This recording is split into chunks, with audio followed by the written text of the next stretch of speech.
This video is about the core traits of narcissism and the forces that drive their behaviour. My hope is that by the end of this video you'll be able to spot the patterns early, trust your instincts, and make the necessary changes that you need to in your life to remove yourself from such energies. I'm Indi. I'm a life coach specialising in codependency recovery.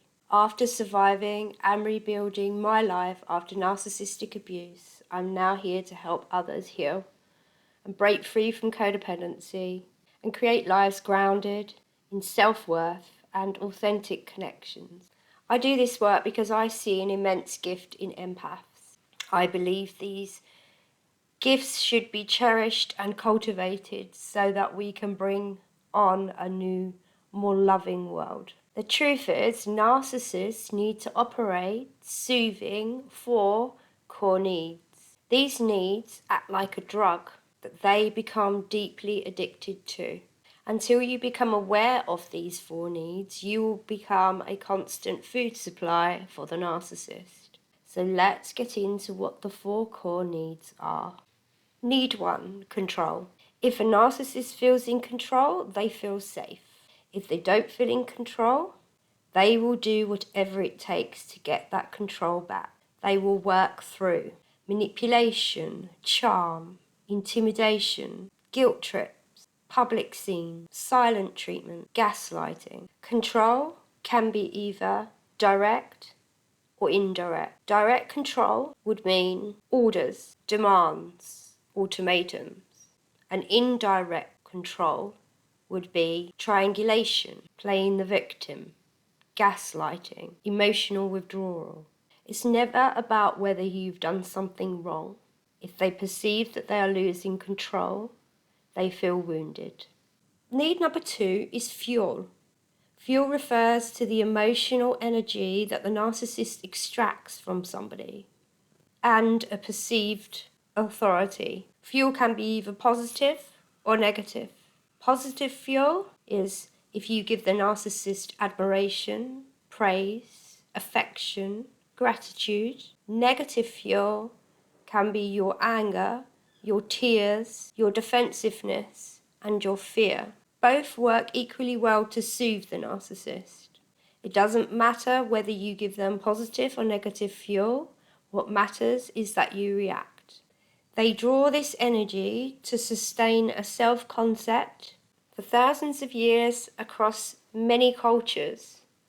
The idea that there is some force extracting energy from other beings or has been known for a very long time.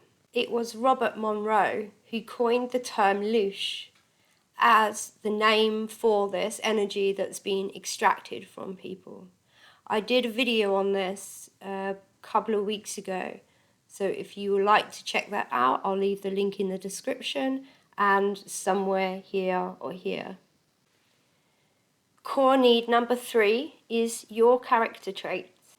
Narcissists deliberately seek out people who embody admirable traits, effectively grafting these traits onto their own persona to appear virtuous, trustworthy, and emotionally attractive. They don't inherently possess these traits. Instead, they mirror and absorb them from their targets to strengthen the facade and boost their own energy. And core need number 4 is practical gains. These are tangible benefits that the narcissist can gather from a relationship with you, things that make their life easier. These can include money, housing, social connections, or practical help that you can offer. Practical gains are about extracting concrete resources from you, conveniences, whatever you can provide to serve their needs, as they will have little or no regard for your well-being as they take them from you. If you would like more information on profiling a narcissist, please check out my free guide. The link will be in the description, and if you comment, give me the guide in the comment section, I will also send it to you. So, we've gone through the 4 main core needs of a narcissist that keeps you trapped, because we keep trying to make things better with a narcissist without understanding those 4 core needs. Imagine a narcissist goes to the pub with his girlfriend. A narcissist's mind works moment by moment, needing to secure one or more of the 4 needs at any given time. 4 core needs being control, fuel, your character traits, or a practical gain. So, girlfriend goes into the pub with her narcissistic boyfriend. She says, "Hey, I'll go and get the beers." At this point, the narcissist has been given fuel, so everything is fine in the mind of the narcissist. Scene 2 is she's at the bar and she's waiting for the barman. She's not currently providing any fuel at this moment. Remember, they operate in a moment-to-moment basis. But she is under control because she's going to get the narcissist's beer. So far with these 2 scenes, everything is okay. We move into scene 3. She starts talking to a man at the bar while she's waiting to be served. Now there's a problem. She's not giving the narcissist fuel, and she is now not under control, and her attention is elsewhere. This presents a threat to the narcissist's control. Scene 4. She continues to talk to this man at the bar while she's waiting to be served.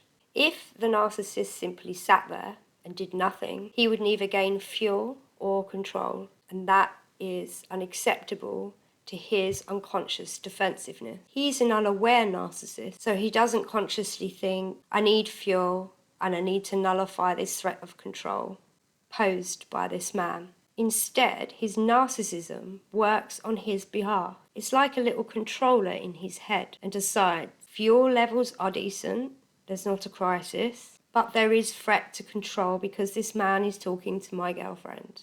So now the narcissist needs to nullify that threat to control. To do this, the narcissist becomes jealous. He now has a distorted perception of the event. He rewrites history so that he believes that she was actually flirting, even though she wasn't. This motivates him to confront her and reassert control. When she returns with the drinks, he says, "Who's that?" The girlfriend replies, "Who?" "That guy you were talking to at the bar, you were flirting with him."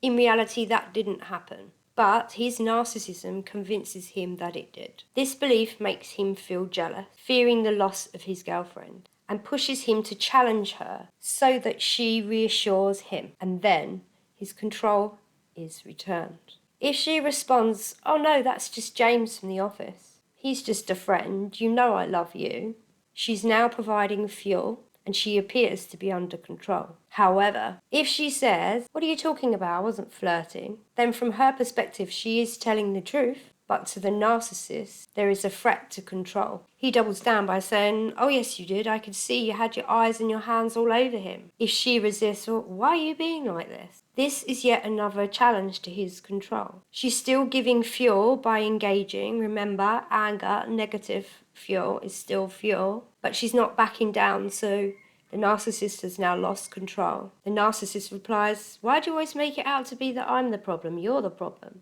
You were flirting with him." Now we have 2 diametrically opposed perspectives. She continues to defend herself because she knows she isn't flirting. The narcissist persists because in his reality, in his perspective, she was flirting. Since she won't back down, the narcissist has now lost control. His narcissism instructs him, "Well, forget her, she's unfaithful, let's just go." By making this decision to withdraw, he regains a sense of control. See, it's always about owning the frame, moment by moment. The narcissist needs his girlfriend to back down. Once she accepts his versions of events, then she is back under control. If she doesn't back down, then it's just 2 people butting heads. The only other way for the narcissist to gain control is to walk out.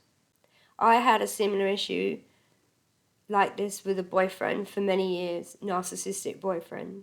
I did find out after years of him accusing me of cheating, I found out that he had been cheating on me. There was one night he'd come to stay at my house, my young daughter was in bed. He went out for a couple of hours. When he come back, he accused me of leaving the house and going out, despite the fact my daughter was in bed, how could I go anywhere?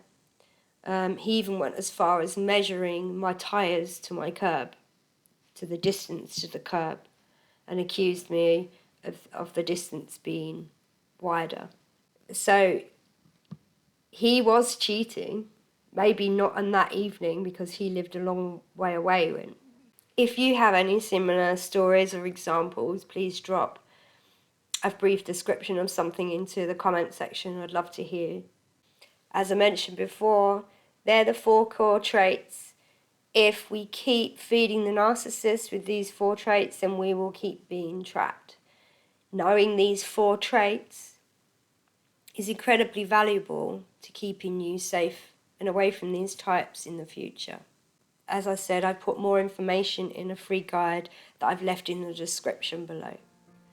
Breaking free from this type of abuse, it takes insight and it takes a plan. That's why I created the Healing Blueprint online codependency recovery course. It's a step-by-step program that helps you stop supplying the narcissist with their 4 core needs. It rewires your nervous system after years of manipulation. Reclaim parts of yourself that were once lost. See, once you've seen how this trap works, you don't need to get stuck in it anymore. If you would like to work with me, I'd be honoured to have you join the course. The course is in 3 stages.